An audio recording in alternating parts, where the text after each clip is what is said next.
to begin by saying welcome to our distinguished speakers and attendees. Today, we are holding the fourth of our ECPS panel series on mapping populism in Europe.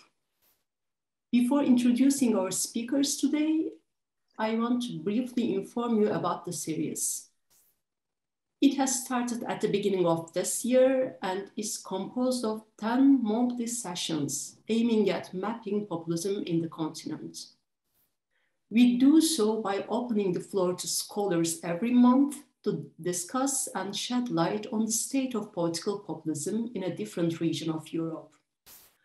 We have so far done 3 sessions, one for Southern Europe by focusing on Greece, Italy, Spain, and Portugal, one for Central and Eastern Europe with the examples of Hungary, Poland, the Czech Republic, and Serbia, and the third one was on Scandinavia, at which we discussed the situation in Norway, Finland, Sweden, and Denmark. Today, we'll put on table 3 countries in the Europe's heartland, namely Germany, Austria, and France, and plus we'll discuss the UK. And after each session, we prepare a report of the panel and put it on our website with the video recordings. The aim is to have a full picture of populism in Europe after the completion of these 10 sessions. The reports and video recordings can be found on ECPS website. Now I'd like to introduce our panelists. Dr. Luke Cooper, who is our moderator today, he will make an overall assessment of the 4 countries. He is a member of the Conflict and Civil Society Research Unit at the London School of Economics and Political Science. And he's the co-host of the Another Europe is Possible podcast. He's the author of Authoritarian Contagion, which appeared with Bristol University Press in 2021. His work focuses on nationalism, authoritarianism, and British politics. And our first speaker is Dr. Ralf Havertz. Dr. Havertz is an associate professor of international relations at Keimyung University in South Korea. Dr. Havertz studies about the new right and the rise of radical right populism in Germany. He has published a book in 2021 entitled Radical Right Populism in Germany, FAD, Pegida, and the Identitarian Movement. Dr. Havertz's topic today is the rise of radical right populism in Germany. And our second speaker is Dr. Karin Liebhart. Karin Liebhart is a researcher and senior lecturer at the Department of Political Science, University of Vienna, and associate professor of sociology at the University of Trnava in Slovakia. Dr. Liebhart's studies focus on visual political communication, discursive and visual representations of politics, right-wing populism, the European New Right and the international alt-right, gender studies, memory politics, and remembrance cultures. At our panel, Dr. Liebhart will present the topic of right-wing populism and the new right in Austria, recent trends and manifestations. And our third speaker is Dr. Gilles Ivaldi. Dr. Ivaldi is a CNRS affiliated researcher in politics at the Center for Political Research at Sciences Po Paris. He works on French politics, parties, and elections, and has published extensively on the French Front National and the radical right in Europe.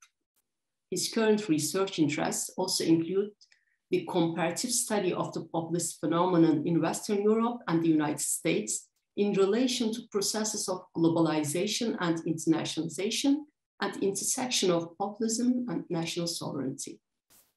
Dr. Ivaldi today will enlighten us on the topic of the populist radical right in the 2022 French presidential election, party fragmentation and electoral outcomes. Our last speaker will be Dr. William Allchorn, but he'll not be able to make it live today. We'll use his pre-recorded presentation. Dr. Allchorn is a postdoctoral researcher and associate director at the Center for the Analysis of the Radical Right at the University of Leeds. Allchorn's research areas include UK radical right, anti-Islam protest movements, cumulative extremism, policy responses, radical right social movements, Islamophobia, and political, social, and criminal consequences of radical right extremism. And now I'll give the floor to our moderator, Dr. Luke Cooper. Dr. Cooper, here you are, please. Hi, everyone. It's great to have the honor of hosting today's discussion, and great to meet you all and to see colleagues in the Zoom. So I'm just going to open. I see myself more as an interlocutor in today's discussion, but I've been asked to say something initially to give a broad brushstroke introduction to how to the four cases under discussion today, and how I see some of maybe the interconnections that we might be discussing when we come to the Q&A component. So I think the four cases that we're looking at in this afternoon's event really underline the unevenness, and perhaps this is to start almost with a truism, but I think it's worth stating, of the cases of the rise of the radical right in this century. Today, our discussion will be focusing on what Cas Mudde has referred to as the fourth wave of the post-World War II radical right. And indeed, arguably, I think, perhaps uncontroversially to say, it's most successful of the four waves. For what distinguishes this period in post-World War II history is really the degree of convergence struck between the mainstream centre-right and the new radical right, and their success in taking over large governments all over the world and really making themselves a force within our politics in a way that they weren't previously. Mudde, of course, as is well known, uses a basic distinction, which I think is helpful, between the radical right and the extreme right. The former, the radical right, still accept the basic principles of democracy, but launch a slow, steady institutional incursion on its basic foundations, like the rule of law, constitutionalism, and so on, while the extreme right completely reject democratic systems altogether.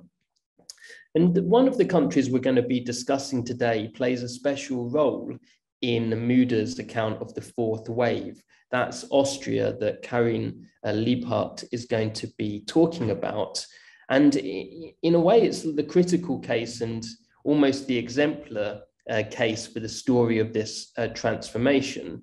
After all, it was the original rise of the Freedom Party and its entry into government in Austria, which was met by diplomatic sanctions in the European Union at the time. And this attempted but failed cordon sanitaire, which went alongside this geopolitical level with sustained protests and demonstrations inside Austria itself. So it was, in other words, the moment that the dam really broke. Perhaps we might look back on it now and see it in those terms at least. And we gradually and unevenly over the next 2 decades go through this process of centre-right and radical right convergence.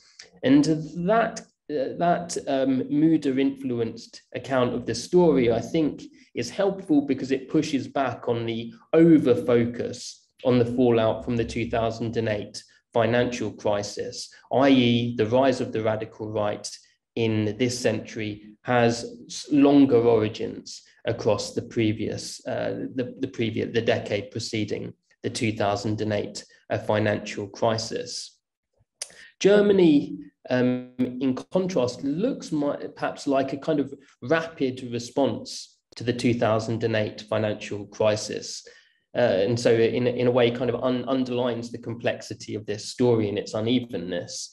The AfD burst onto the scene initially as an anti-Euro party, as we remember, a Eurosceptic party, and it came over time an increasingly extremist white nationalist party with various purges of its more moderate elements. Now, the rise and fall of this party in many discussions today emphasizes the fall dimension and not the rise.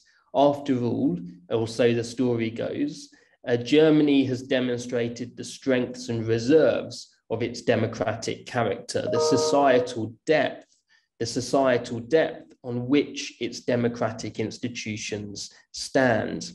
And I'm going to be interested to hear if Ralf emphasizes the fall as well in the context of, after all, the global shocks that are still ahead.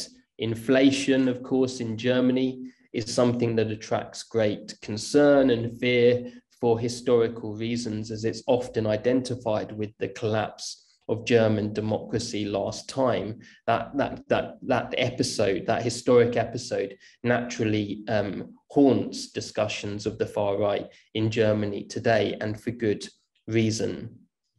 And of course, the other two cases under discussion here equally reveal some of the complexity and unevenness of this overall picture. My country, Britain, has an increasingly authoritarian government, but one that appears in a state of genuine subjective confusion. It sees itself as continuous with Thatcherism, but its main pitch to the electorate underlines the damage that her government did to Britain, the scar of regional deindustrialization that left behind, and the government today commits to levelling up Britain, to sharing its wealth across towns and regions of the UK more evenly. It also sees itself as part of a great British tradition of liberty, but has launched an attack on the human rights agenda, including most prominently the Human Rights Act that brings the European Convention on Human Rights into British law.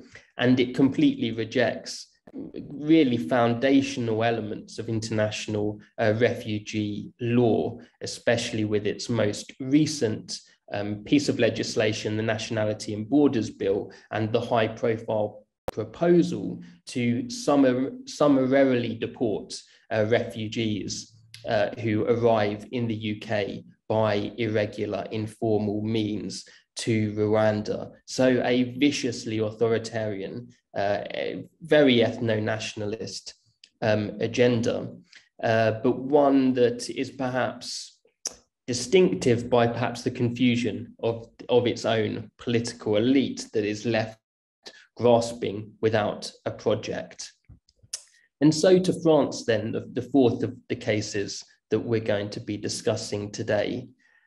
Is this a story, one might ask provocatively, of a kind of centrism turned authoritarian? We all looked on completely delighted that Marine Le Pen has been kept out again, but the Macron project is a curious one for students of populism and authoritarianism, I think.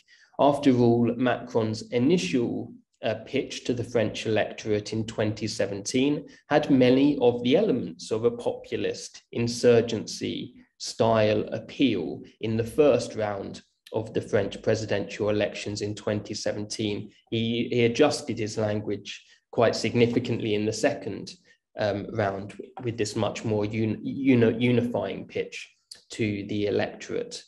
But especially when it comes to the French national political debate on the underlying key priority of the radical right today, I would argue, namely the alleged takeover of Western societies by non-white Muslim immigration.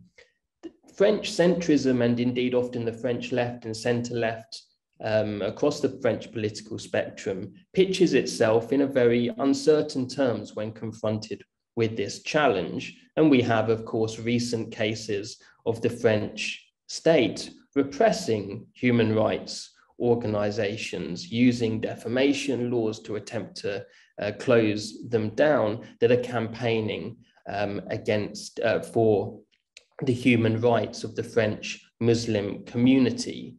So in all of these four cases, we seem to be often grasping around with a series of meanings and unmeanings to try and make sense of this very uneven and complex picture.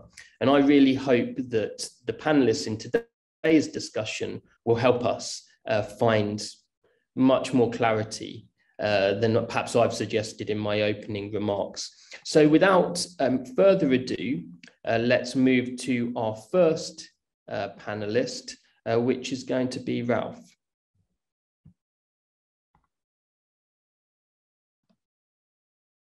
Okay, then let me open my presentation. Okay, you can see my presentation, I hope.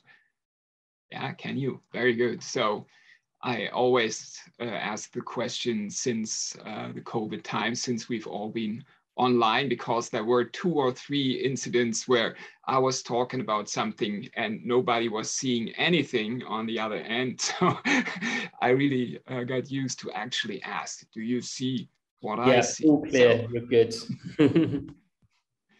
Okay, so, well, let me thank you for the invitation to this panel of the ECPS.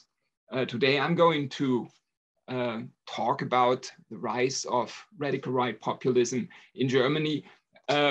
Is it only the rise or the fall? I have my doubts about the fall, to directly answer what you said in your introduction, because this party is still very well represented in all parliaments of the country. It is well represented in the federal parliament. So there have been some changes, some shifts, and maybe there has been a weakening of the party.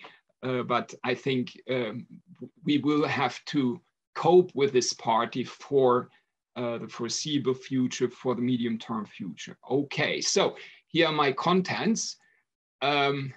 Short content list due to time constraints. I will not go through this. I will just start my presentation. So let me first say something about theory. As you all know, populism is an essentially contested concept, which means political scientists and social scientists in general do not really agree what it actually is. Is it a strategy? Is it about style? I go with the minimal definition of Sassmude and Cristobal Rovira Kaltwasser, and it says that it is a discourse, an ideology, or a worldview. So I'm on that side, and I especially focus on populism as an ideology. And here is the brief definition that I'm sure all of you have at some point of time heard. It's a thin-centered ideology that considers society to be ultimately separated into homogeneous and antagonistic camps, the pure people versus the corrupt elite, and which argues that politics should be an expression of the volonté general will of the people. I will now come to the background of the rise of radical right populism in Germany. Well, as you know, Germany is a latecomer in this field. Germany is a latecomer concerning the development of radical right populism, no doubt. When the party Alternative for Germany was founded in 2013, there were many radical right populist parties already in other countries of Europe, in the neighboring countries. Some of these parties already had participated in government in Austria, for instance. Other parties had tolerated or supported minority governments, for instance, the Danish People's Party in Denmark, of course, right? So, so this did not happen in Germany. No party on this side of the political spectrum has participated in government so far, neither has it supported government so far. So this cordon sanitaire has held so far in Germany. Yeah, even though there are talks and there are things going on behind the scenes, no doubt, especially between CDU and the Christian Democrats, also here or there, the Free Democrats and AfD, especially in the east of the country. So this country now is a strong opposition party. So I disagree with this thesis of the fall of AfD. Yeah. So, and we have to realize that there is some kind of labor division between AfD as a party on the one side, and then Pegida and the identitarian movement as actors on the street who organize protests. So this is the movement side, yeah, and AfD takes care of the agenda of radical right populism in parliament, represents that agenda in parliament. So obviously something has changed in Germany, because for a very long time, voting for radical right populists or right-wing extremist parties in Germany was stigmatized, yeah, and that is due to the experience with the Nazi regime, the atrocities, the Shoah. There are good reasons for that. There have been good reasons for that, or you could say not so good, actually, reasons when we come to the moral and ethical side of it. So, but now it has become much more common to voice radical right positions in public. Yeah, so people are less inhibited in voicing their rage against the government, voicing their rage against policies. Yeah, and again, it is more common, obviously, to vote for parties like that. Yeah, so for AfD especially, this is what I will focus on primarily in this presentation. So what are the reasons for this change? There are three broad changes that have occurred: economic, cultural, media changes. So the environment, economic environment, cultural environment, media environment have changed, and they have created what has been described as opportunity structures for the populists. And let me briefly refer to the first one. So this transformation from Fordism to neoliberalism. So it has created competitive pressures. This also created insecurities, uncertainties. We have to think about the hearts for changes of the social welfare system in Germany. So this all comes together and has created some anger, resentment. And this is what the populists, radical right populists, are using, and they're using it against the elite, or optionally the establishment, as they call it. So the second change that has occurred is a change in the aftermath of the student movement of 1968. So with the student movement, the society in Germany has become more liberal, has become more modern, and it has brought improvements for minority groups, improvements for people who were subjected to discrimination. Yeah, that is many different groups: immigrants, refugees, women, LGBTQ people. So they have benefited from these changes in Germany, from the liberalization of German society. Not everybody is happy with these developments, and radical right populists use this dissatisfaction to organize a cultural backlash against it. And this cultural backlash is targeted at the elite, and they focus on the cosmopolitan character of that elite. So, and well, the rage and anger is also directed against the minorities that are the beneficiaries of the changes that I've just described. The third change is in the media landscape. As we all know, with the internet and social media, a lot has changed in the way citizens communicate. Many things can be said and communicated, sent unfiltered. So radical, extreme messages, it's much easier to get them across and to get them to many recipients. Yeah, and AfD as well as the Pegida movement, they make strong use of that. And that certainly has contributed to the polarization of German society. So all these developments have converged roughly at the same time.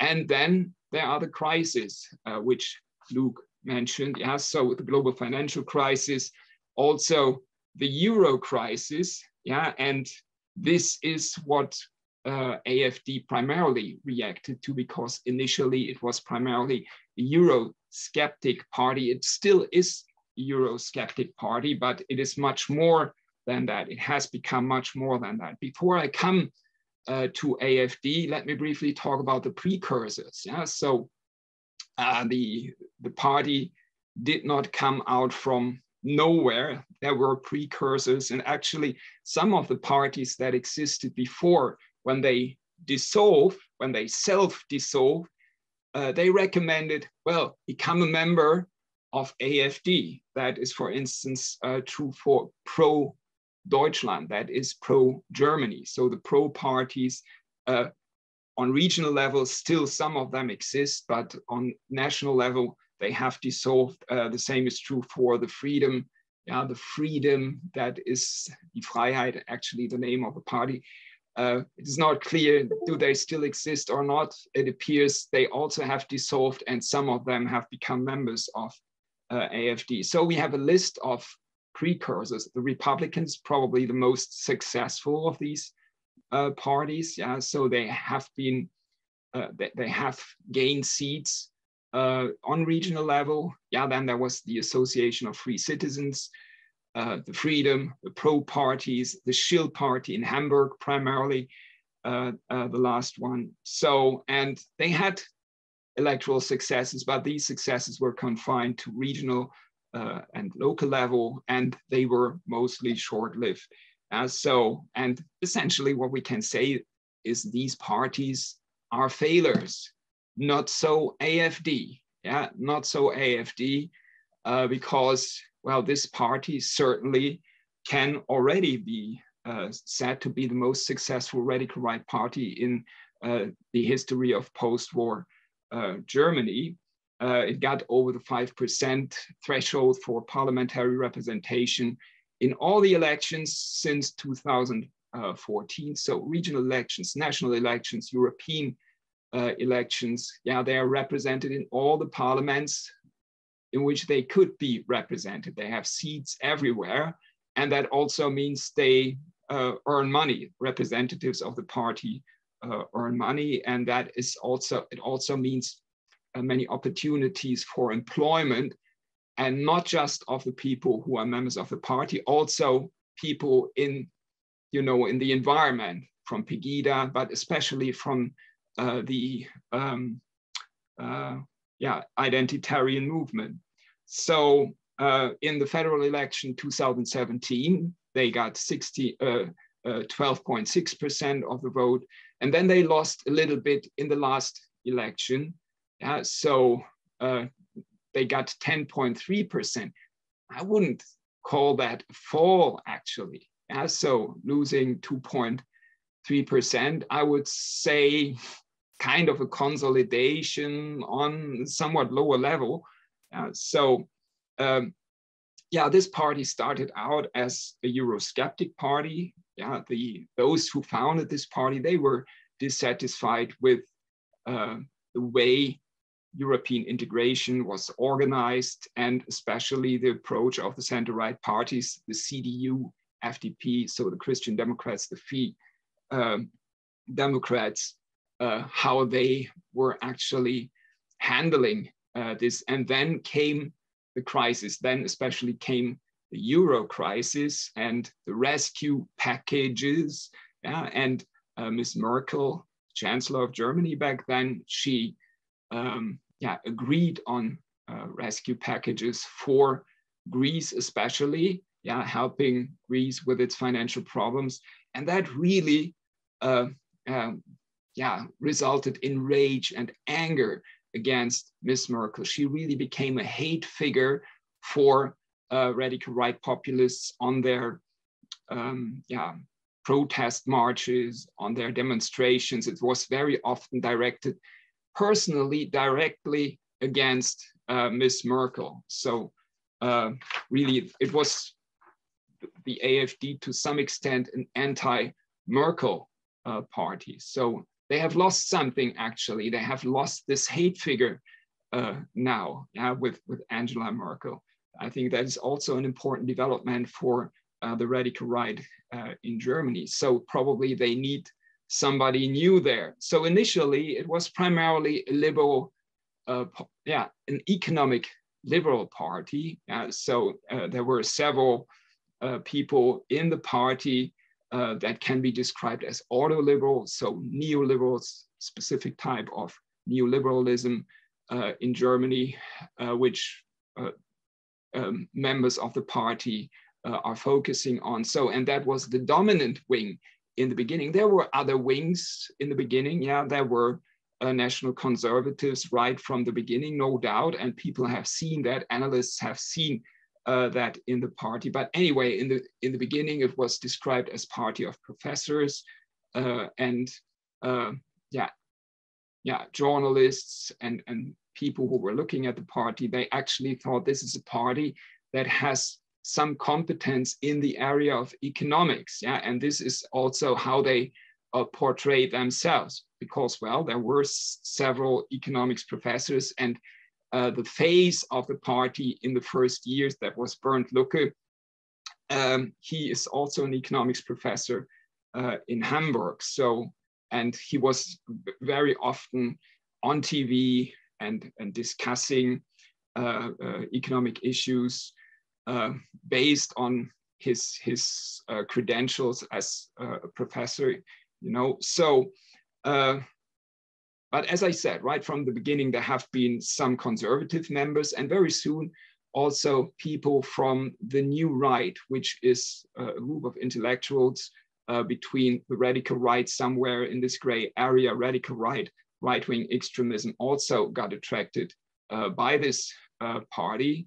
And 2015 then marked a strong turn of this party to the right, when Lucke and others who can be considered economic liberal left the party, and they were driven out of this party by Frauke Petry and a group around her. So she challenged Lucke for the position of the speaker. Speaker here actually means chairperson in this party. So, and that resulted in strengthening the national conservative wing of the party. It also meant a power shift within the party from the West to the East. So Western associations got weaker, Eastern associations within the party got stronger. So the Eastern states actually gained a dominant position within the party. So, and this is also kind of represented by the figures that were at the top. Petry is not a member of the party anymore, but she was for some time in a leadership position. So she's from Saxony. Alexander Gauland, originally from West Germany, but politically active in Brandenburg, another Eastern state. Björn Höcke, the face of the right wing, actually, der Flügel, the wing, this is how they call their faction, or called their faction.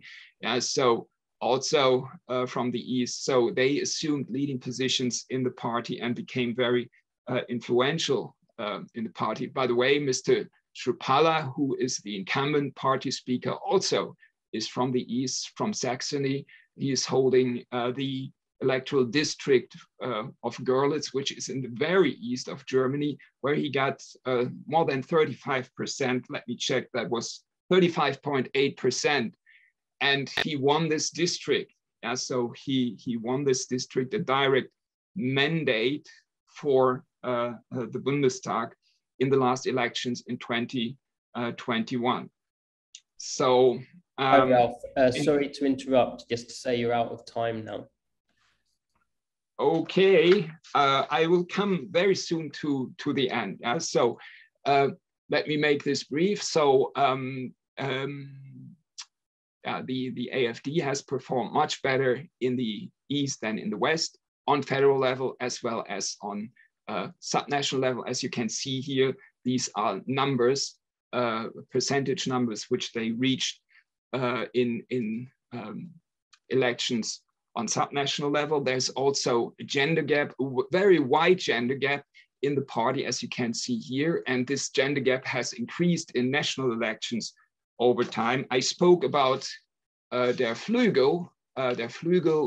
This is led by Mr. Höcke. Mr. Höcke is a right-wing extremist, and it accounts for about 40% of the membership of the party. They had to dissolve because they are being observed by the Inland Intelligence Service, and the Inland Intelligence Service actually classified them as right-wing extremists. Yeah, so, and here is an overview of the programmatic orientation of the party. Yeah, populism, what makes it right-wing populism? That is nationalism, nativism, anti-immigrant positions, ethno-pluralism, Islamophobia, authoritarianism, anti-Semitism, Euroscepticism, still anti-feminism, anti-genderism, autoliberalism, as well as social populism, which is actually a contradiction, and COVID skepticism. So my conclusion, this party is firmly established in the party system of Germany.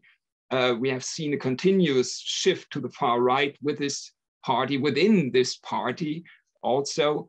It is challenging the democratic system of Germany because it is somewhere between radical right populism and right-wing extremism, and it will remain an opposition party. So I don't see the fall of this party really in the foreseeable future.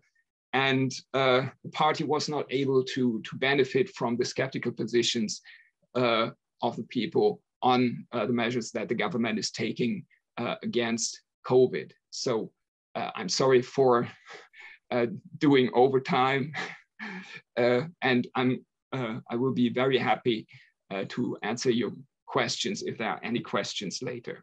Okay, thank you very much. Thanks so much, Ralf. Without further ado, there's so much there, but we can go straight to Karin. Oh, you're muted. Okay, so thank you very much for the invitation, and I hope you can see my screen. I would like to speak about radical.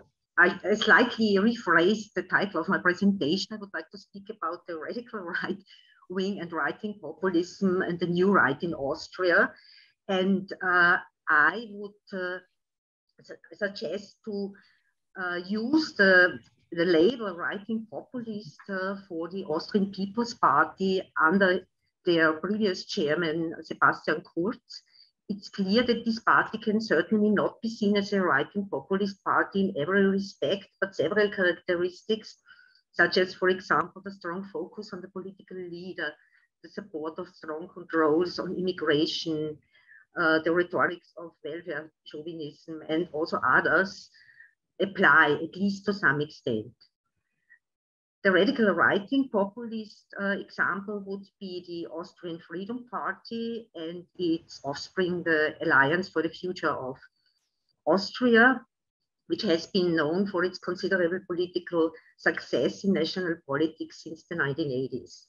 And I suggest to use the term new extremist right to characterize the generation identity or the identitarian movement, which has already been mentioned, which is extremist, racist, white, nationalist, ethno-pluralist, and which sees itself as part of the global alt-right and as an intellectual avant-garde that declared war against the 1968 generation and the liberal values. This has also already been mentioned previously, which the 1968ers promoted. The prime political aim of this group is to fight the Great Exchange, the so-called Great Exchange, and the Islamization of Europe. And I would like to underscore that the Austrian branch, which was founded in 2012, is a stronghold of the generation identity, and so they do not seek direct electoral results, but rather influence on the wider public debate. They have very close cooperations and collaborations with parties in parliament, so to speak, the Austrian Freedom Party, and in the case of Austria, the link are the so-called student fraternities. They play a very important role in this regard.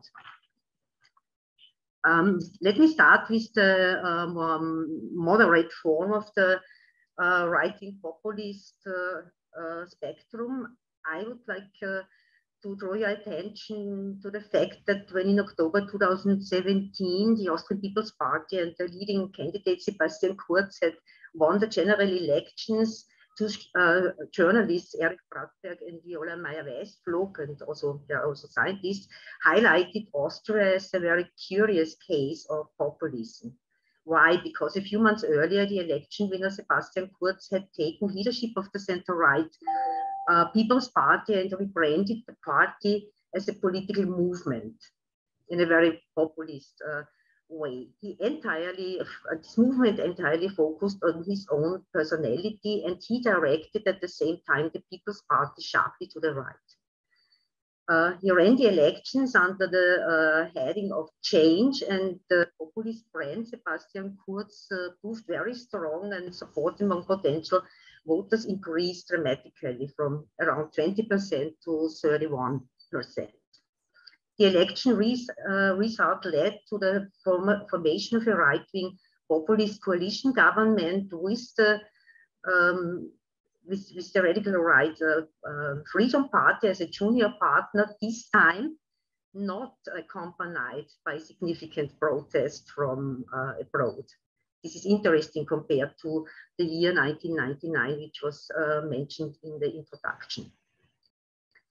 So both both parties focused their election campaigns on anti-immigration politics and rhetoric. Such a strategy was pursued by the Freedom Party since the late 1980s, but was fairly novel for the People's Party. Anyway, the People's Party stole talking points from the Freedom Party and presented them, as the political scientist Anton Pelinka called it, in more moderate garments and with better manners. And Kurz managed to occupy the political space until then rather monopolized by the Freedom Party, and he made immigration his signature issue.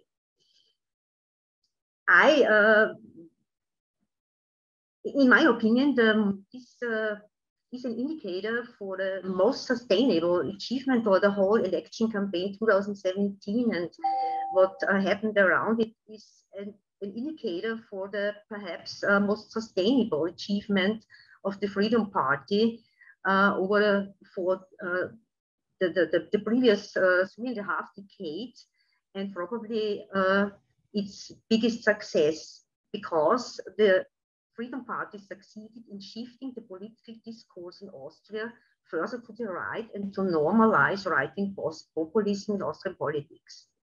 And the general elections in 2017 testified that right-wing populist views and attitudes were no longer limited to the fringes of the political spectrum or the landscape, but had become a firm aspect of Austrian political culture. So I would like to go briefly back to the history of the Austrian Freedom Party and its remarkable success. The Freedom Party is the symbol of the far-right national populist politics in Austria, which have a decades-long tradition. And it has to be mentioned that the Freedom Party, in contrast to other far-right parties like the Swiss People's Party, or also the AfD, or the National Rally in France, or the Dutch Party of Freedom, has direct roots in the National Socialist ideology. So it does not belong to the new type of radical right parties. Until the takeover of Jörg Haider of the chairmanship of the Freedom Party in 1986, it played only a very minor role in Austrian politics. Only Haider transformed the party into an explicitly radical right-wing populist and Austrian nationalist party. So he foregrounded an ethnically defined Austrian national identity instead of supporting the idea of a subordinate German nation of which Austria would be a part. This was novel at that time. And he focused on criticizing the political establishment and foregrounded immigration and integration issues, more and more with reference to anti-Muslim sentiments.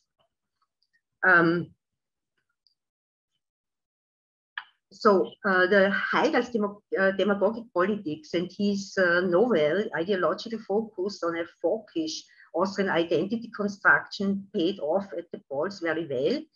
He and his fellow party representatives made immigration and subsequently the so-called Islamic threat the most heatedly debated political issue in Austria, and combined it with increasing Euroscepticism and hostility towards the European Union. With striking electoral success, and finally it was mentioned in the introduction, the Freedom Party made it as a junior partner into the coalition government with the Austrian People's Party for the first time in 1999. This was not very successful at the end of the day because the Freedom Party experienced what virtually every populist anti-elite party experiences when leaving opposition and participating in government, and shift to party in power implied support of political decisions that led to severe internal conflicts. Finally, Jörg Haider, together with the ministers from the Freedom Party in the government, left the party and founded the Alliance for the Future of Austria, which replaced the Freedom Party in the government. After Jörg Haider's unexpected death in a car crash in 2008, the Alliance for the Future of Austria, which was entirely focused on its leading figure, lost significant electoral support and did not manage to pass the 4% threshold in the 2013 general elections. The party chairmanship was taken by Heinz Christian Strache, who radicalized the party's ideology as well as its communication and campaign strategies even further. He also succeeded remarkably in state and federal elections and also on the European Parliament election level, and also made it as a junior partner to regional governments in Burgenland and in Upper Austria, for example. So just a few examples. I'm sure you have seen some of them, which illustrate very well how the Austrian Freedom Party used to campaign during decades, so to speak. Very racist, very xenophobic, and very much focused on on the construction of an ethnic Austrian identity. So these are three other examples. So now it's about us, Austrians, and love your neighbors. These are the fellow Austrians, and first our own country. So this was is really is a characteristic of how it went. Back to the coalition government in 2007, which started in 2017, and which for more than a year worked and operated in almost perfect harmony, so to speak. And this was certainly facilitated by the People's Party considerable shift to the right. Almost no differences could be observed as regards the approach to family politics, and not the slightest contradictory when it comes to restrictions in asylum policy. The People's Party behaved like a light version of the Freedom Party in this coalition government. And it turned Austria, this coalition government turned Austria into a more Eurosceptic and outspoken anti-immigration country, aligning more closely to countries such as Poland and Hungary than to other Western European ones. The coalition, the Ibiza affair blew up the coalition, which is very well known in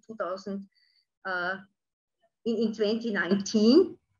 And what's interesting is that naturally the Freedom Party significantly lost voters, but the People's Party with Sebastian Kurz did not lose voters. And the slogan, "Our way has just begun," and we would like to continue, worked very well. And in the snap elections, the People's Party reached 37.5% of the vote share. I would like to introduce one example which might shed light on the convergence between this is just the outcome of the elections, where you see that how much the Freedom Party lost, minus 9.8%, which is really a lot, and how much the People's Party won. But what I wanted to share with you is an example which could shed light, in my opinion, on how much these two parties converged, especially in terms of how they would like to impact on the discourse. Both parties in the 2019 election used the same slogan: "Someone who speaks our language." When the People's Party in an official event showed their posters to the public, the Freedom Party accused them that they have stolen their slogan.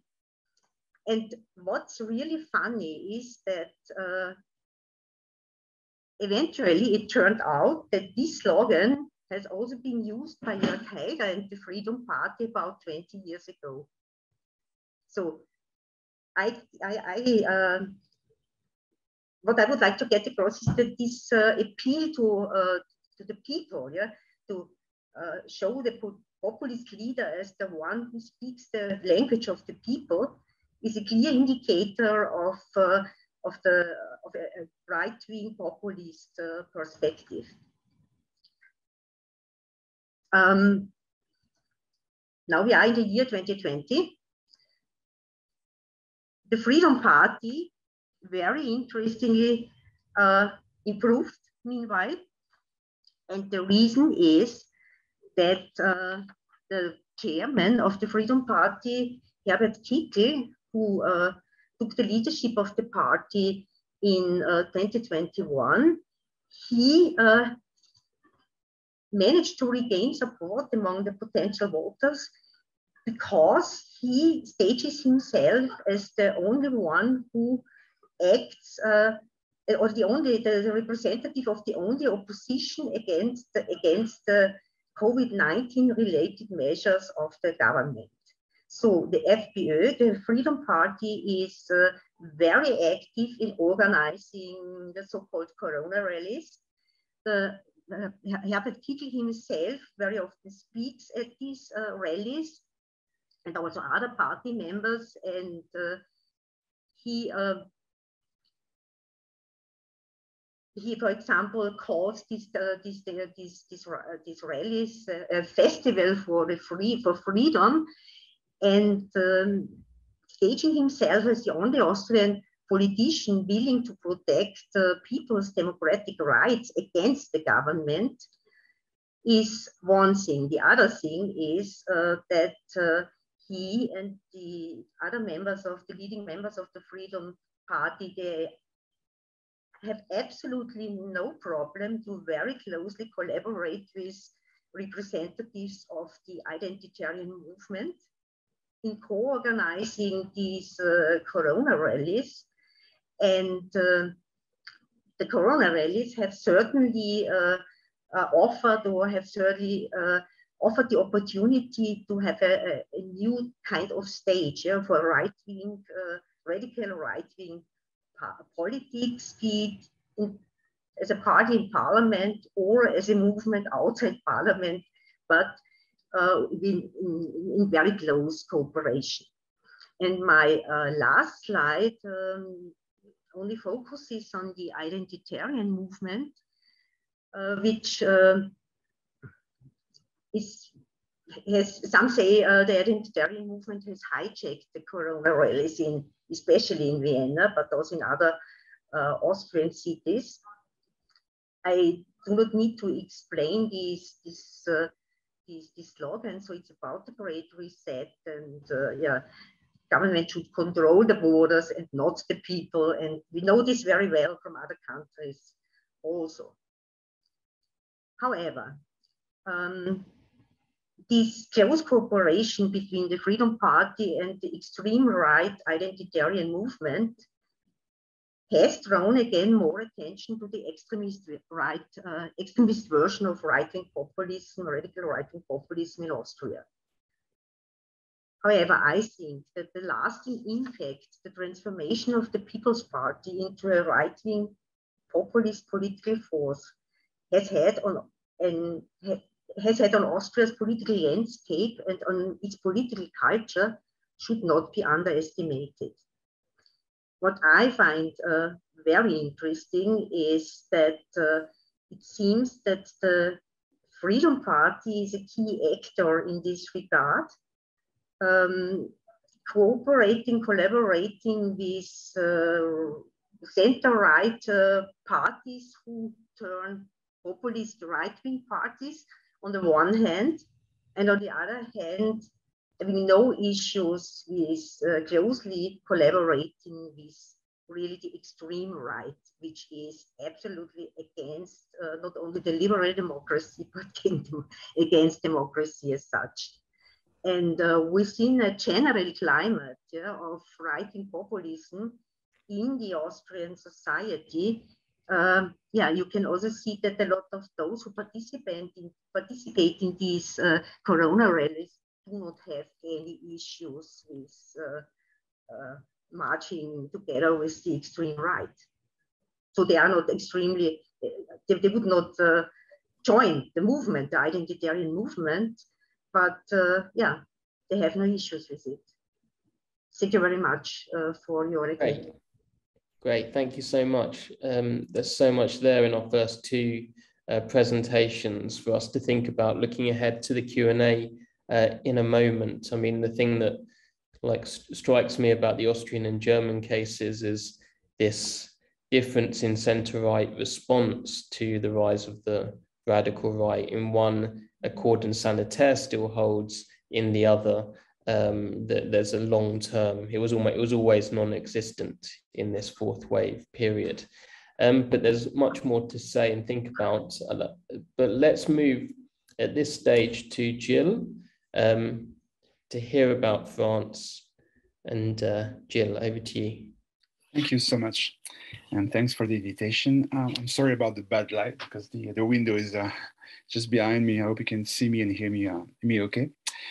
I want to say a few words about what happened in the very recent French elections. We just had the presidential election last month. So as you probably all know, the populist radical right did very well. But now we have two parties or two candidates for the populist radical right in France.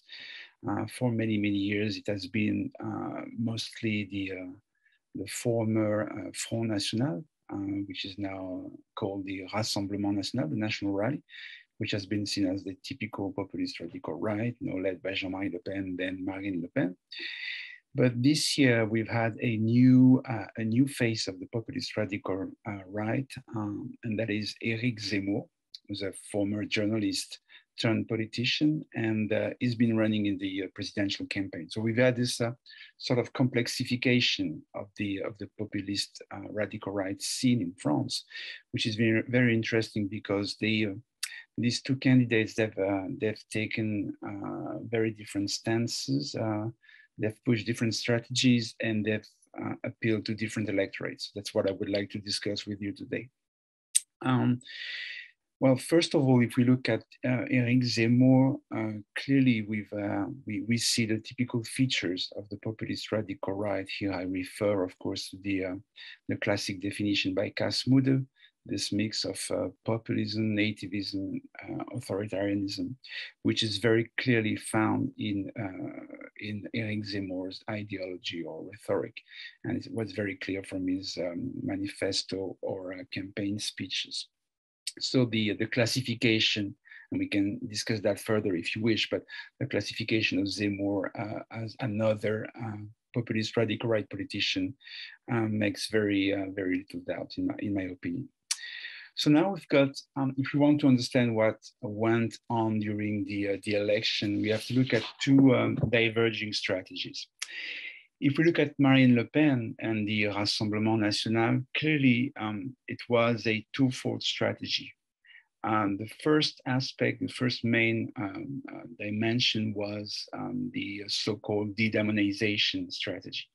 You know that Marine Le Pen, since she took over the party about more than 10 years ago, she's tried to detoxify the far-right reputation of the Front National, then Rassemblement National.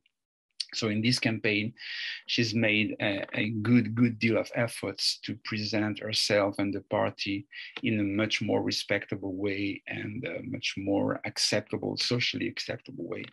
And this has been part of our strategy. And together with that, we should also emphasize the fact that she's been hiding some of the most controversial policies, and especially with respect to the EU and our plans to build this EU of independent nations, which is the core feature of the FN Euroscepticism. This year, this was very much in the background, and it wasn't even part of the manifesto. You had to go through the party literature to find some mention of it. And together with de-demonization, what Marine Le Pen did, and that's something she started back in 2012, she's really taken the Rassemblement National to the left on the economy. And she's coming to the campaign with a very strong focus on the cost of living, on public services, wages, pensions. So she's taken what I would refer to as a social populist strategy, which has taken her very much to the left on socioeconomic issues. And this was quite important in understanding why she's been so successful, because as we're going to see in a second, the cost of living and what the French call the purchasing power issue was the #1 issue in this election for many voters, especially in the working class and lower middle class. So that's the broad strategy that Marine Le Pen adopted. Of course, she's continued with the core features of the populist radical right. I mean, you still find the anti-immigration program and law and order and all the features that define the Rassemblement National as the other populist radical right party in French politics. Now, if we turn to Zemmour, very briefly, is adopted or endorsed the typical populist radical right agenda, but with a much more or a stronger ethno-cultural or ethno-nationalist approach, that is endorsed some of the identitarian themes such as the Great Replacement or the remigration, which are typical features of the far right. So in that sense, Zemmour really did place himself to the right of Marine Le Pen, if that's possible, anywhere between the radical right and the far right of the extreme right. And he's led a very controversial campaign, making lots of aggressive comments. So altogether, I think he's pushed a hardline strategy, which actually made Marine Le Pen look even more moderate, if that's possible. And the two other features, which I think are very important to understand the differences between Le Pen and Zemmour, and in terms also of their electoral appeal.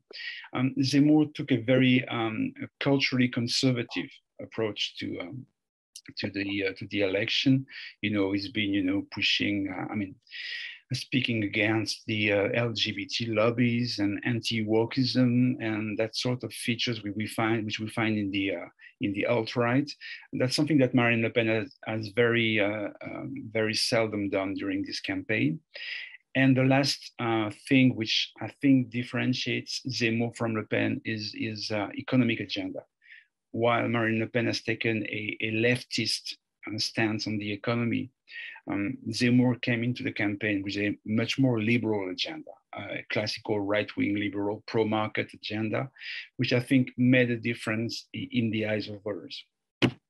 So if I turn, I'm sorry, I'm going fast here because we have little time, but if we go to voters now, what happened in the election, well, first of all, what is very interesting is that if we look at the issues that mattered most for Le Pen and Zemmour's voters, we can see that in both cases, immigration and law and order or criminality were key issues. But these were really very important issues for Zemmour. Immigration topped the list of their most salient issues. Next was crime and law and order.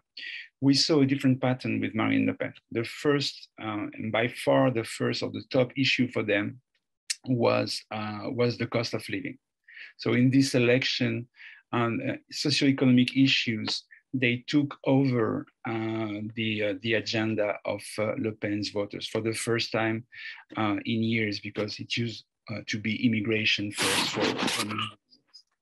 So in that sense, what we've seen is in terms of the supply and demand for populist radical right politics, clearly Marine Le Pen took the advantage because she was able to sort of articulate both a cultural supply on immigration, law and order, but at the same time, she could offer some sort of response to socioeconomic anxieties relating to inflation, to the rising cost of living, and the fact that many voters in France were, faced with rising cost of energy and prices. So that's quite interesting, because this is something that we see very clearly in this election, and that I think helps understand the outcome of the election. So now, turning to the electoral results themselves, as you've probably seen in the media, Marine Le Pen came second to Emmanuel Macron. She won just over 23% of the vote.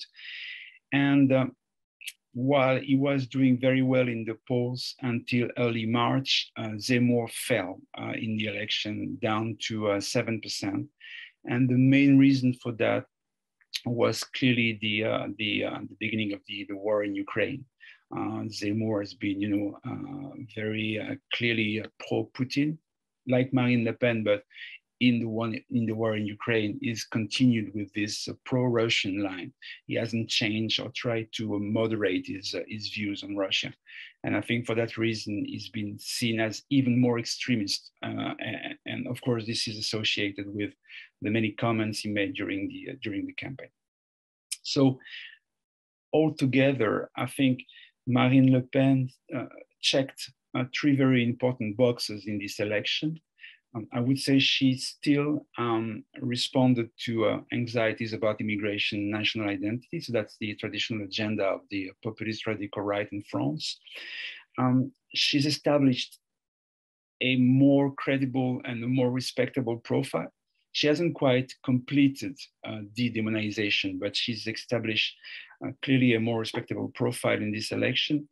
And of course, the third and last box that she checked, I think, in this election was the cost of living and socioeconomic issues, where she clearly was seen as the most credible candidate, even before Macron or even before Jean-Luc Mélenchon, the populist left.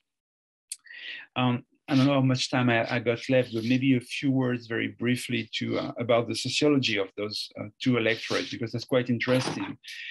If we look at Marine Le Pen, clearly we see again our typical constituency, which is made of working class people and lower middle class people. So these are people who are, with low education. They are found mostly in rural and areas and small cities, not that much in large urban centers. There are people which are found within the 25 to 60 age bands. These are mostly people who are economically active. Marine Le Pen does much less well in the very young people, among very young people, especially students, and she does less well amongst pensioners and older voters. So these are really the typical FN or RN voters. And what is interesting is that this year, again, Marine Le Pen has managed to narrow the traditional gender gap of the populist radical right, which is something that we had seen back in 2012. Then the gender gap, sort of resurfaced back in 2017. But this year, there was, according to our surveys, there's very little difference between men and women with respect to Marine Le Pen. And this is partly due, I think, to the new profile and Marine Le Pen, publicizing herself as the single working mother and cat breeder, which I think helped change the image a little bit. If we turn to Zemmour, then we find a very strong gender gap. I mean, the Zemmour electorate is much more men. And one of the reasons for that, of course, is the sort of sexism and anti-feminist positions taken by Zemmour in the election. In terms of age, what is interesting is that we see in the surveys a U-shape distribution of the Zemmour vote, meaning that he was quite successful with very young voters and very old voters, but not that much in the middle. And the reason for that is that in the middle, we find Marine Le Pen mostly. The Zemmour voters, they are clearly more to the right in terms of their self-placement on the left-right scale. And that's, of course, quite consistent with the overall strategy of Zemmour, which was to bring together some of the conservative right and some of the far right or the radical right, which actually he did. If we look at his electorate, it comes for about half of it from the conservative right and the other half from the previous FN voters. And with Zemmour, we see also that they have some sort of mid-level of education. They're not highly educated people. Some of them are, but it's mostly people at the level of the baccalaureate, which is just before university in France. So these are the main differences between Zemmour and Le Pen in terms of their electoral constituency or electoral support. Very briefly, in the second round, as you know, Marine Le Pen progressed once again to the second round runoff against Emmanuel Macron. She lost with about 41% of the votes, which means she got more than 13 million people voting for her, which is quite substantial. And again, setting another record for the far right or the populist radical right in France. The Zemmour clearly provided the main reservoir for that. When we look at vote transfers between the first and the second round, without much surprise, we see that over 80% of those who voted for Zemmour in the first round turned to Le Pen in the presidential runoff. But what I think was most interesting in this election is the size or the number of left-wing voters in the first round who turned to Marine Le Pen in the second round. And that's quite interesting because I think, Luc, you were talking about the traditional cordon sanitaire. And you know that in France, the cordon sanitaire very often takes the form of what we call the Republican Front, which is all parties getting together to block the far right. And I would say in this election, we had two fronts working one against the other. The first one was the traditional Republican Front. And again, we saw that most mainstream parties coalesced behind Macron and they called to vote for Macron to stop Le Pen. But there was another front at stake in this election, which was the anti-Macron front. And you know that Macron, for so many reasons, has created a lot of discontent in French politics. And I was very interested to read about of course, the coronavirus crisis in Austria, and how the far right has been publicizing this and politicizing the pandemic. We had something quite similar in France, especially from Zemmour. So I would say that in this election, we saw that the two fronts were working against one another. And we had this Republican front against Le Pen, but there was a very strong anti-Macron front in the runoff. And for that reason, we've seen that there have been more left-wing voters turning to Macron than 5 years ago. 5 years ago, we had about 12% of Mélenchon voters turning to Le Pen. This time, it was almost twice that amount, about 20% of them who turned to Le Pen, which I think is very significant when you think about the ideological distance between Le Pen and Jean-Luc Mélenchon with the radical or populist left. And just to conclude about the future of the populist radical right in France, what we see is that clearly the Rassemblement National, Marine Le Pen's Rassemblement National, is still the leading populist right party. And the dominant one. I think Zemmour has failed to sort of dislodge the monopoly of Marine Le Pen over the populist radical right in France. And my guess is that after the legislative elections, which are about to take place in June, I would say that Reconquête, which is the party founded by Zemmour, will probably be politically marginalized. And I think it will disappear within a few years. I might be wrong, but that's how I see things. So what we see now is French politics is even more polarized between three main parties or three main forces, with Macron, firmly grounded or firmly anchored at the center of French politics, clearly taking over the center left and the center right. And now we got those two forces, anti-system forces or radical forces on the left with Jean-Luc Mélenchon, and on the right with Marine Le Pen. And my guess is that Zemmour won't be a part of the picture over the next years. Thank you very much. Thanks so much, Gilles. So we will now take our video presentation from William.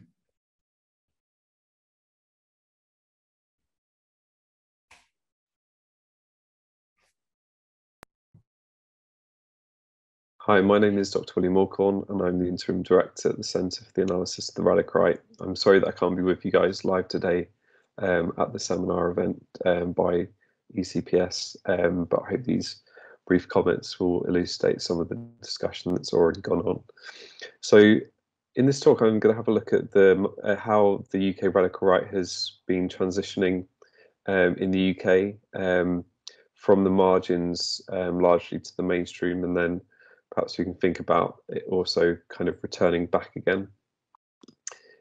In terms of the structure for the talk, I'll first look at the electoral performance of the extreme right, because I think that's part of the puzzle, as it were, when it comes to trying to explain what's been happening on the radical right, and kind of interrogate this question of whether the UK is still the ugly duckling of the broader movement. Is it still the kind of marginal or exceptional case when it comes to radical right politics? So starting with the extreme right, I think it's beneficial to just have a brief look at what's been happening over the past 20 years by attempts within the broader far right movement in the UK in order to gain electoral relevance and to enter mainstream politics. So with the onset of Nick Griffin's leadership at the head of the British National Party, he pursued a strategy of moderation, which sought to basically turn a former neo-fascist party into a more right-wing populist outfit. This involved quite a great deal of kind of ladder politics, trying to get representation at the local level in order to gain parliamentary representation. So what kind of helped to fuel the rise of the BNP was the salience of immigration. So as you can see in the graph at the top, this became increasingly prominent in the UK through the 2000s and was largely kind of fueled and stoked by some of the anxieties in the post 9/11 security environment. We can also see that the financial crisis also had a kind of stimulating effect on some of this politics. And in 2010, BNP achieved its best result in a general election, scoring 500,000 votes, not winning any seats or breaking through electorally. But to give you some idea of context, the National Front, in its heyday in 1979, scored about 190,000 at that particular election. There's lots of other kind of reasons that we can go into in thinking about why the party didn't break through. Obviously, brushes with extremism, the neo-fascist legacy, and also the kind of divisive leadership of Nick Griffin within the party itself.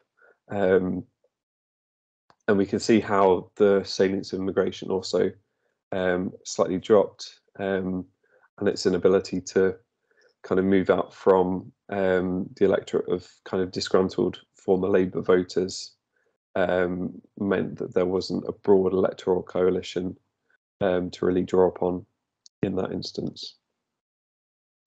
So what happened after the 2010 election in the UK, after the BNP kind of fractured and splintered, was the rise of non-electoral politics on the extreme right in the UK, and a lot of division, fragmentation, splintering of the movement. So we saw the rise of anti-Islam protest movements like the English Defence League, Britain First, the Democratic Football Lads Alliance in the late 2010s.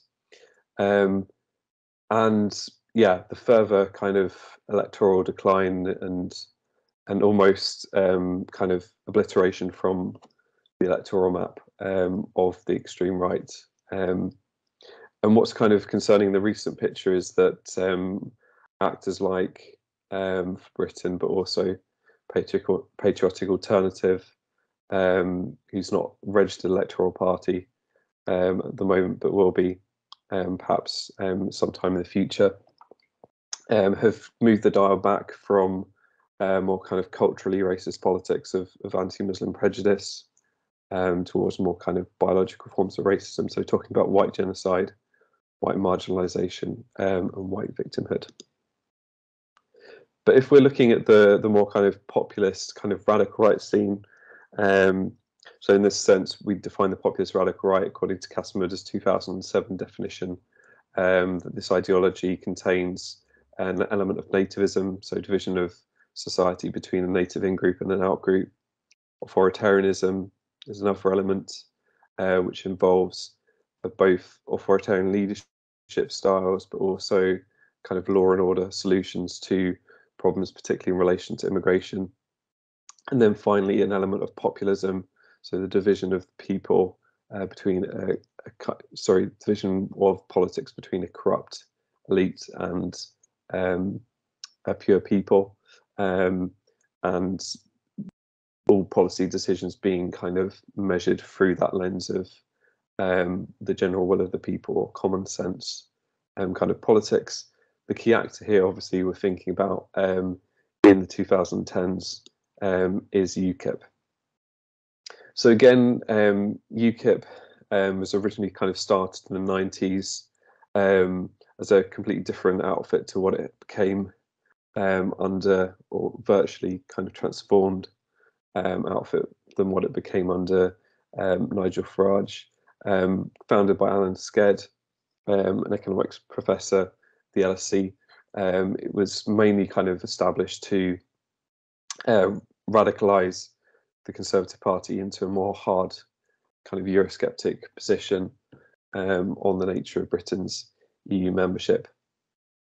But what the party did, and increasingly became in the kind of mid-2000s, as we saw kind of issue of immigration being quite salient amongst the public, was the addition of more kind of right-wing populist frames and issues, particularly under kind of Farage's leadership.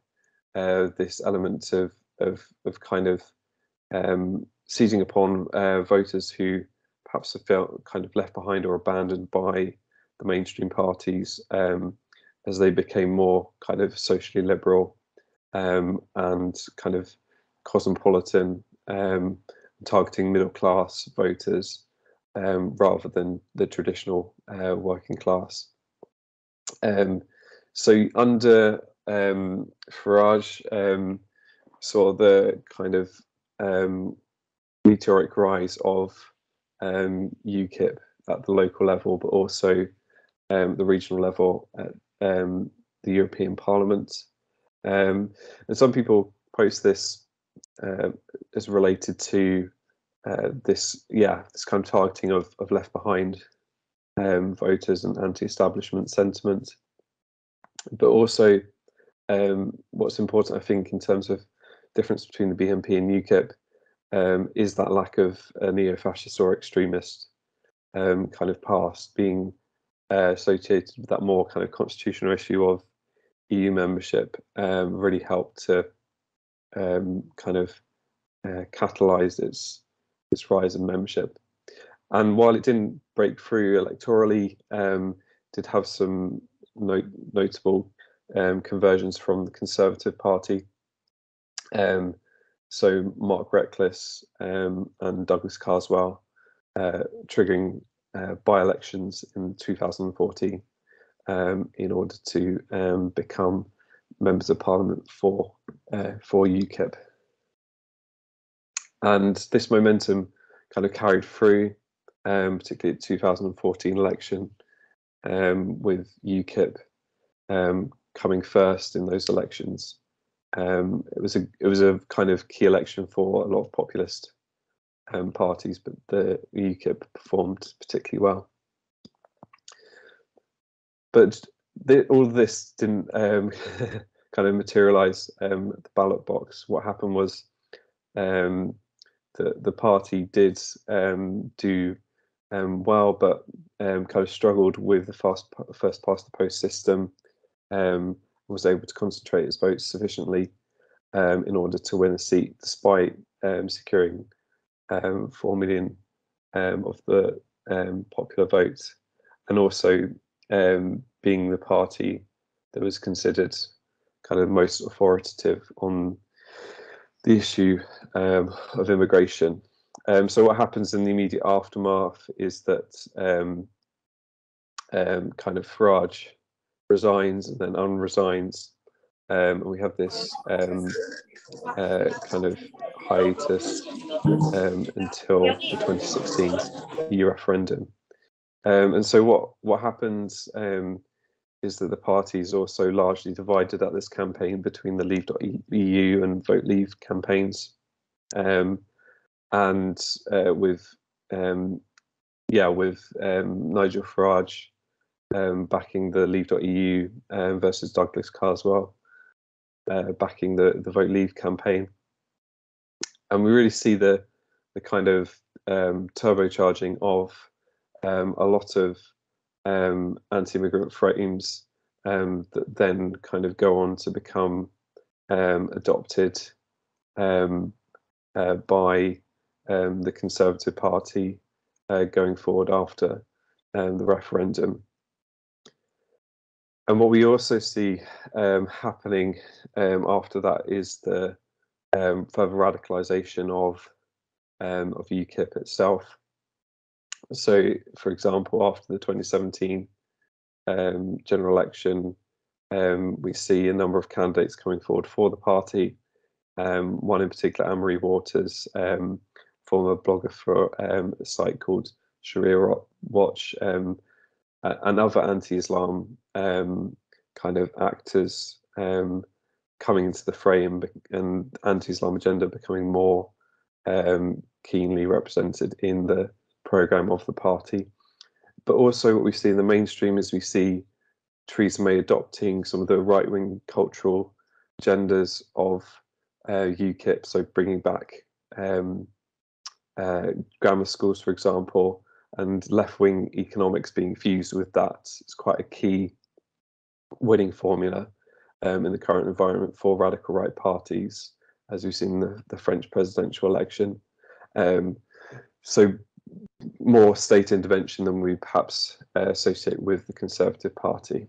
And at the election, we saw the kind of consolidation of right-wing voters from UKIP tracking over from UKIP to the Conservatives, especially more kind of traditional working class, socially conservative voters.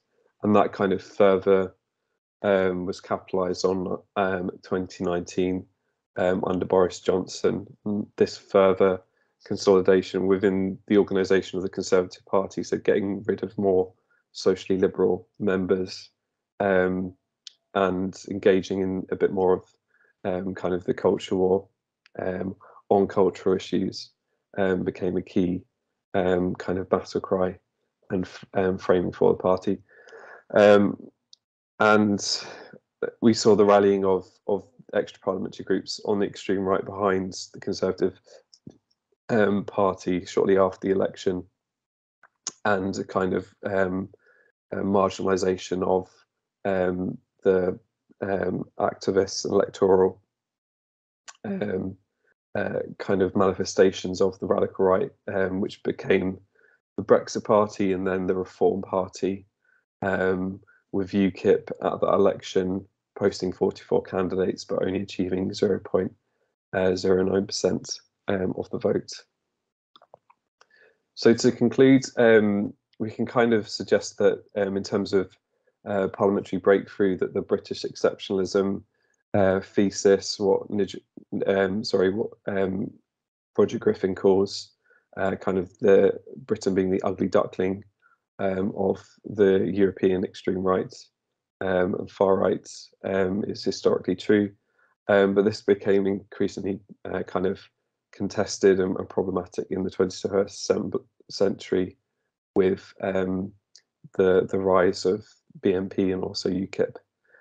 What's happened since the demise of UKIP is that the UK extreme right has become more marginal, fragmented, and even violent. I haven't talked in this presentation particularly about the terrorism picture, but that's something that's kind of grown during the post-2010 period, and also the kind of what we're seeing at the moment is the kind of marginalisation organisationally of the UK radical right, but in terms of its ideology and frames, some of these kind of anti-immigrant and traditionalist socio-cultural frames have become increasingly mainstream post-Brexit. So while it's kind of the actual kind of actors are marginal, the politics and policies are starting to become more mainstream. So thanks everyone for your attention. We're starting a new MA at Richmond, the American University in London, to look at the more kind of security terrorism aspect of this, but we also look at the mainstream manifestations of the radical right. And so thank you for your time, and thank you to ECPS for putting on this seminar. Thank you. Right, that's great. I won't say thanks to William as he's not here, but we've had 4 great presentations, so much food for thought. I have some questions of my own. I don't know whether to throw them in, or we can also maybe take an audience question first. Does anyone want to, you can use the raise hand function if you want to ask any of our panelists who are here a question. Let's go with, oh, sorry, there is a hand. Yes, Bülent. Yes, thank you very much for these good presentations, and I hope this Q&A session also will have good discussions. I would like to direct my question to Ralf Havertz. We know that the radical right movements like Pegida and especially Alternative for Deutschland have become most effective in the regions that comprised East Germany, where people have less experience with cultural diversity. Is the lack of cultural diversity enough to explain this situation, or which factors other than cultural ones have played the biggest role in this Eurosceptic, xenophobic, Islamophobic, etc. radical movements, you know? Thank you. Great, thank you. Yeah, do you want to answer that?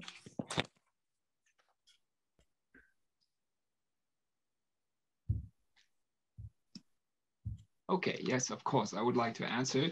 Yeah, so certainly there is less cultural diversity in the east of Germany than in the west. Yeah, so in the west, when you go to Frankfurt, yeah, you can see that on the street. But of course, you can also see that in statistics. Yeah, there are much less immigrants living in East Germany than in West Germany. So is that a factor? I would think that it is a factor because having the opportunity to talk to people that are coming from another country certainly may change the attitude toward immigrants. That is one factor, but another factor, I think, it sits much deeper actually, and you would have to look into the history of Germany, of German reunification, of Germans in East Germany as having a position of kind of second-class citizens. Yeah, so the feeling of having been taken over by the West and now actually having immigrants in the country that take a position, for instance, in the West, that may also be some kind of a position from the viewpoint of the people in the East as somehow superior. So, and that is certainly a factor in the in the rejection of immigrants in the east of Germany. So this feeling of being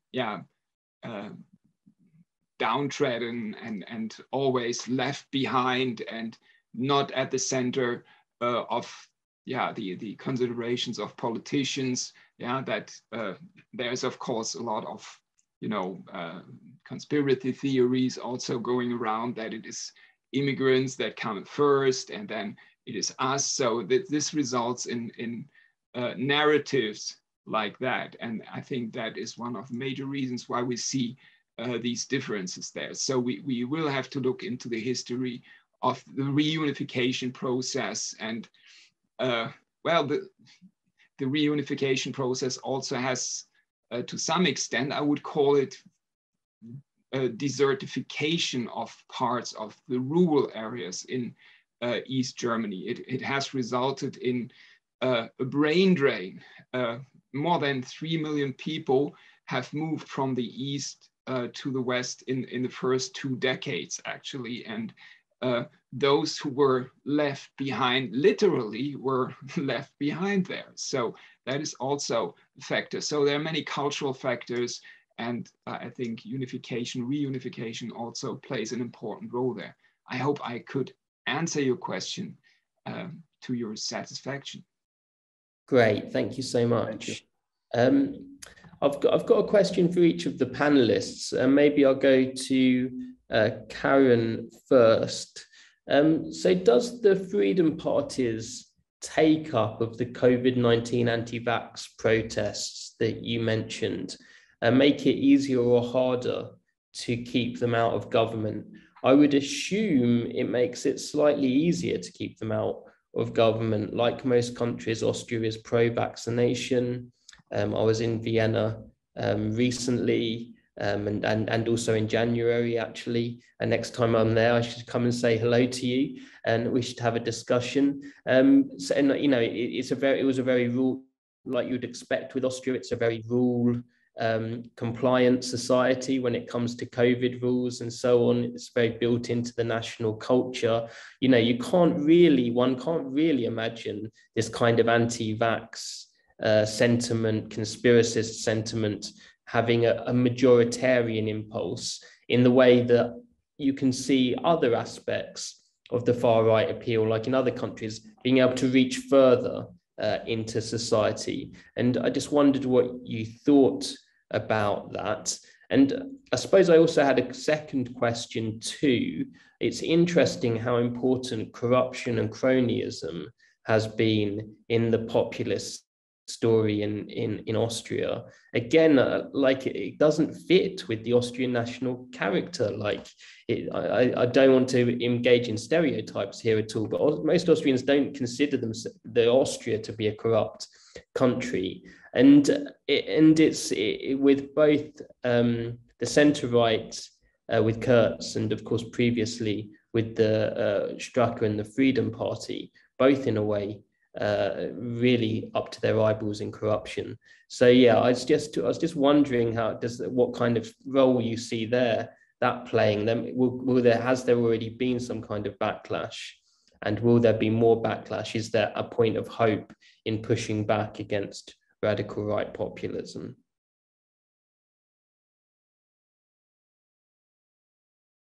Oh, you're on mute actually. Yeah. Sorry, I have to unmute me again. I'm not so sure that there is good reason for more hope at the moment, because if you look at the polls, then you see that the Freedom Party really improves and is about the 20%. Yeah, they fell down to the 16%, and now almost 1 year later, they have already reached 20%, and it is increasing. Yeah, so yeah, I think the Corona pandemic and politics, the politicization of the COVID-19 virus and measures of the government, they really helped the Freedom Party, as they also helped the identitarian movement. But at the same time, I would agree that it makes a new coalition with the Freedom Party as a junior partner not very likely, because this Freedom Party is the only party who's really opposing almost all of the measures and all the ideas how one could fight COVID-19. The only exception is the newly founded party, this People, Freedom and Fundamental Rights Party, which is an anti-vaccination party, and succeeded on the regional and the local level. And we'll see how it develops. But on the other hand, they only have this topic. They do not have any other topic except that they are against vaccinations. Yeah. The second question is very interesting, especially if you take into consideration that the Austrian People's Party under Sebastian Kurz and his chairmanship, they said, okay, now something new. Yeah, and this something new was also meant as really a new political style. Not only in terms how one party talks with the other party, but how politics is done. And at the end of the day, Kurz himself and his closer circle, they fell because of very, very old, let's say, behavior in politics. Yeah? And corruption is not a new topic in Austrian politics. We have a long history in this regard, which dates back to the 50s, 60s, 70s, 80s. Yeah, what's really interesting is that two parties who focus also on moralization of politics at the same time have such troubles with bribery, corruption, and lose their voters, at least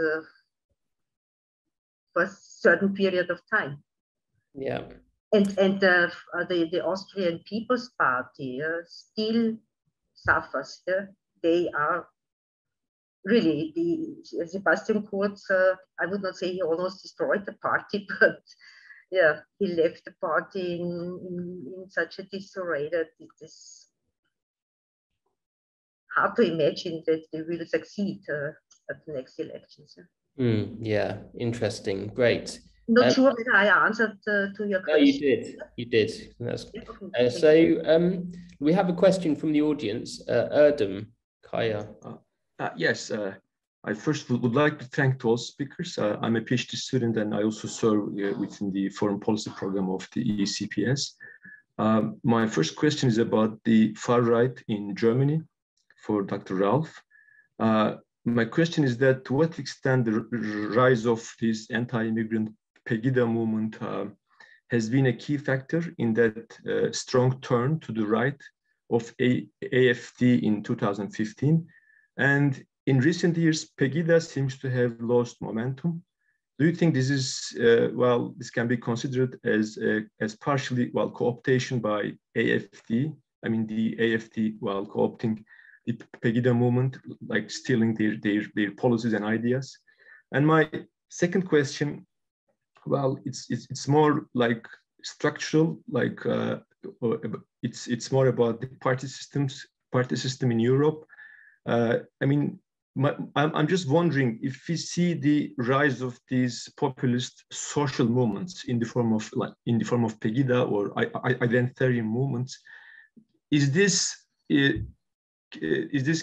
Can this be taken as an indicator of the fact that the party system in Europe has been less responsive to the concerns of large segments of people, of European people, regarding the immigration and uncertainties, insecurities due to neoliberalism and other factors?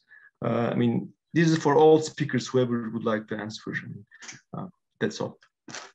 So the first question was for Ralf. I'll give Ralf a moment to think about it while taking Gilles, if that's okay, on the second question, these structural factors. And maybe I could add a question of my own or a related question into the mix, because, I mean, France is the case or one of the cases where the constitutional rules governing politics seems to be such a big factor in keeping the far right out of power, and relatedly advantaging the political center out of the three tribes you mentioned in your presentation. I mean, I was looking at some of the seat projections for the national parliamentary election with this two-round constituency voting system, and it's, as usual, it's stunningly unproportional to the actual strength of the political center. I was wondering how far this is starting to sort of manifest itself in some of the far-right discourses. I know Mélenchon is always calling, on the far left, is calling for a sixth republic. I wonder how the Zemmour and Le Pen raise the constitutionality question in their politics. It's a slightly different question to this structural forces, but in a way not unrelated. So, yeah, thank you for the questions. I'll start with the institutional rules. Yeah, you're right. It's I think France is with the UK is one of the most disproportional systems we have in Europe. And I mean, going back to 2017, as far as I can remember, I think the presidential majority won 25% of the votes, and in the end, they had 60% of the seats in the National Assembly. So the fabrication of a large majority is a clear feature of the French system. With regard to populist And here we include the left-wing populists. Yes, Jean-Luc Mélenchon wants a sixth republic with more participatory democracy. And as far as the far right goes, or right-wing populists go, for Marine Le Pen and before Jean-Marie Le Pen, it's always been about the referendum as the typical direct democracy instrument that populists very much like, and implementing proportional representation. These have been the two key issues for the populist radical right. With Zemmour, it's quite interesting because he wants referendum, but you can tell that's not his main concern. I mean, he's not into proportional representation. Clearly, he thinks, I think he's, because he started with sort of Gaullist reference and referring himself to General de Gaulle and the Gaullist movement in France. He's much more endorsed the institutions of the Fifth Republic, including those, those problems that we have with our electoral system. So I would say there are different responses by populists across the board, and even within the populist radical right, they don't all agree about about institutional reform. Ralf, do you want to answer the question that was direct to you? Okay, yeah, that was about Pegida, its relation to AfD. And there is no doubt that Pegida played an important role in the rise of AfD initially, also in its move to the right. Yeah, so Pegida, as you know, its center is Dresden. Yeah, so there is a right-wing movement around that in Dresden and in the southeast of Germany. And the question when the party moved to the right was, what is its position toward Pegida? Is Pegida part of AfD? Should we cooperate with them? And officially, they took initially a position of exclusion, but actually there were many cooperations, that there were party members at rallies of Pegida, and eventually Gauland, who was not yet the spokesperson of AfD, but later became the spokesperson, says Pegida belongs into AfD. Yeah, it belongs into our party. So, and in the West, the more economic liberal wing, they were opposed to cooperation with Pegida, but in the East, where we had the National Conservatives and more right-wing extremist members, they were strongly in favor of cooperating with Pegida. And Pegida, well, you can refer to it as a right-wing populist movement, but there are also many right-wing extremist members or participants in their rallies. So certainly it played an important role in the move to the right, and the cooperation there and the connections there are really important. Is Pegida dying down because of the success of AfD? I would agree on that. Yeah, I would agree on that because, AfD has moved far to the right, has adopted many of the positions of Pegida, and Pegida is an Islamophobic movement. Yeah, when you look at the party program of AfD, they say Islam does not belong to Germany. It is in their party program, which is totally unconstitutional. Yeah, it violates the constitution, no doubt. Anyway, they are represented in the parliament.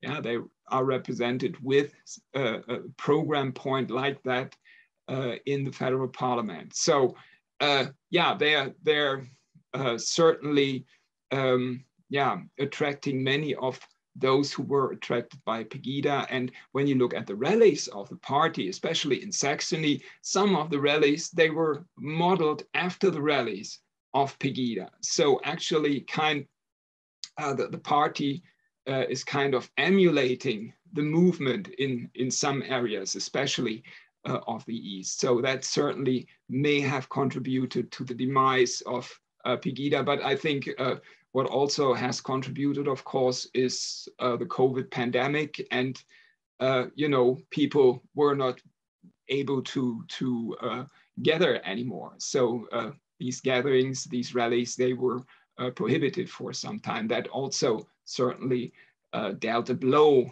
to this movement. Yeah, but I think it's still there, it's still alive, and it can still be reinvigorated. Yeah, if necessary, people can be brought out to the streets in Dresden again, and very likely also in other cities of Germany, especially of the southeast of Germany.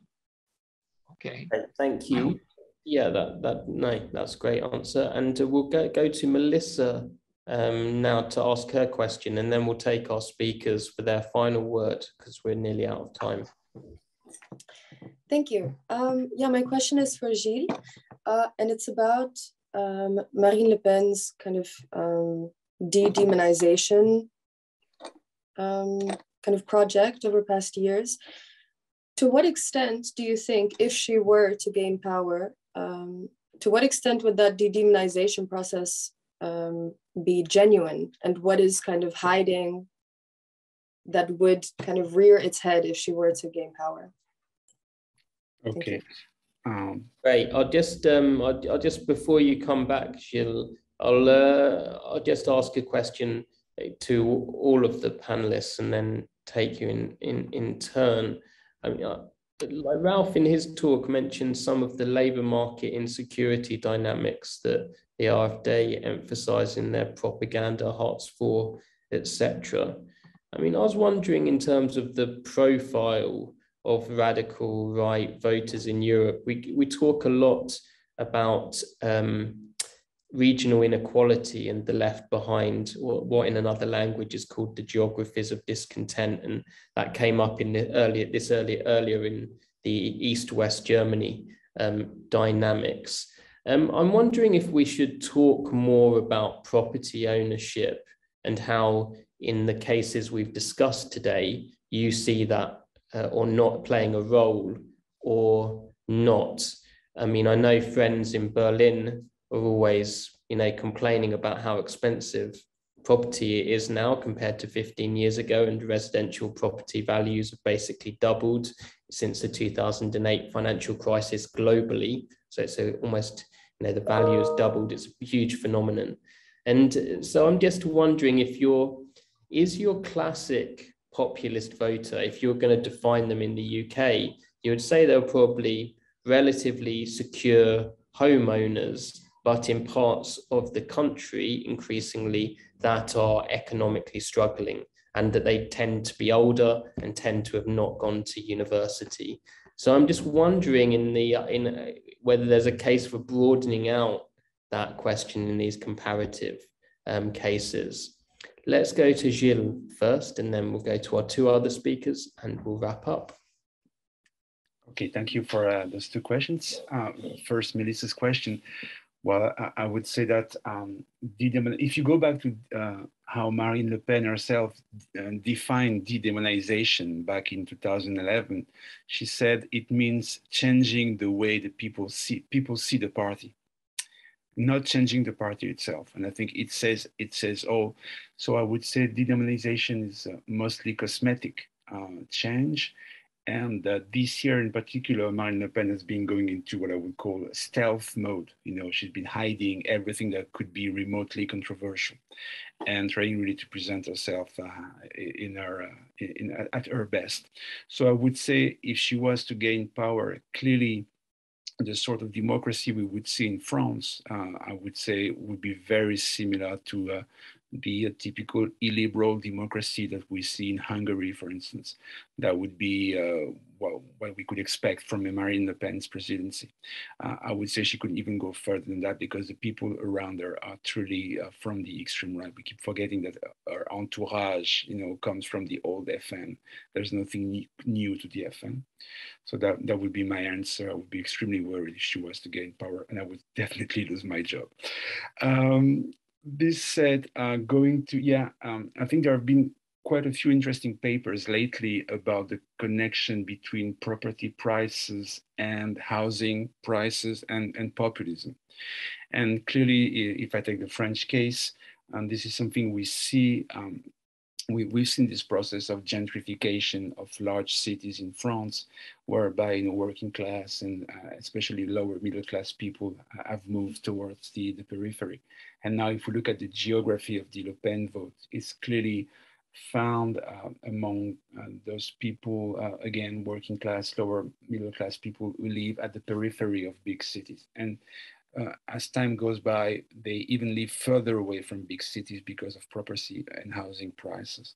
So I think the territorial divide, which we've seen in the US as well, the Trump vote back in 2016 or even 2020 was very much territorial based, but that's something we clearly see in France. So yes, I think it is one of the main variables that we could take into account to better understand the rise of right-wing populism. And this clearly, that's a framework that I think clearly applies to France.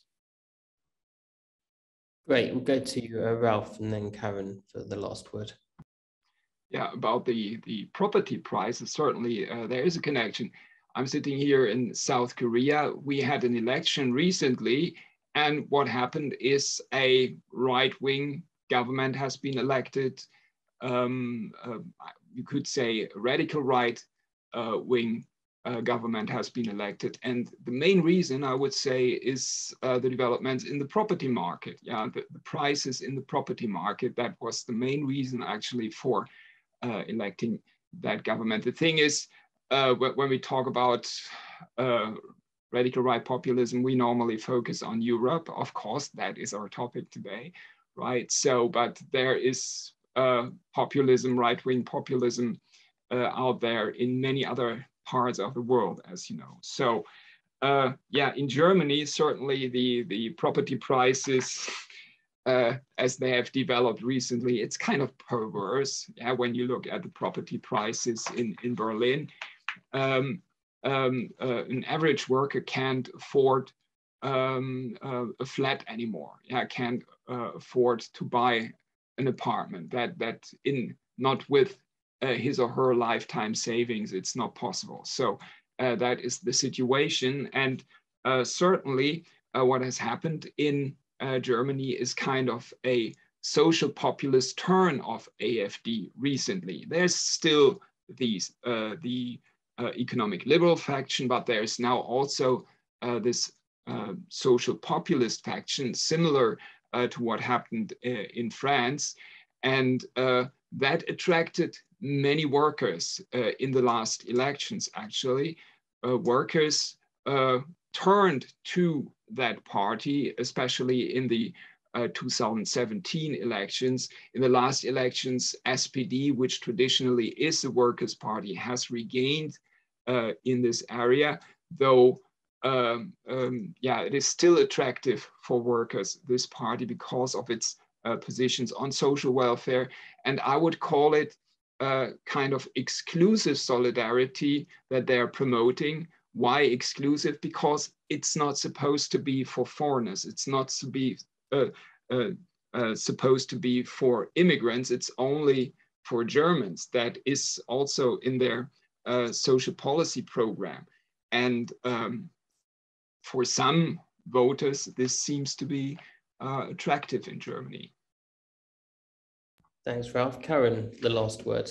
Feel free to respond more broadly. Absolutely agree with Ralf, and I would just like to add that this type of welfare state chauvinism, which is only meant for the native people, so to speak, and not for the foreigners, for the migrants or other people. This is the Freedom Party in Austria. This was an important part of the program since the 1980s. And this is part of the reason as well why the Social Democrats in Austria lost significantly votes to the Freedom Party during the last 2 decades. And a second aspect which I would like to mention is that when it comes to the radical right parties and also the extreme right parties and movements. If one speaks about prices and whether you can afford an apartment or not, very swiftly the conspiracy stories are also part of the game. So this idea that there are some speculators and they are to blame for this development on the market, and it ends up with the Jewish world conspiracy theory. And if you analyze the discourse of for example, the identitarian movement, but also speeches of some Freedom Party representatives, then you can find such ideas. Yeah, that it's not only the financial crisis, or the financial crisis is because the speculators. Yeah, in a very simple way, I explained. Yeah? But this is always part of the package, I would say. Yeah, absolutely. So thank you so much to our entire panel, and thank you also to the European Centre for Populism Studies for organising today's discussion. I don't know if colleagues from the centre want to add any concluding remarks.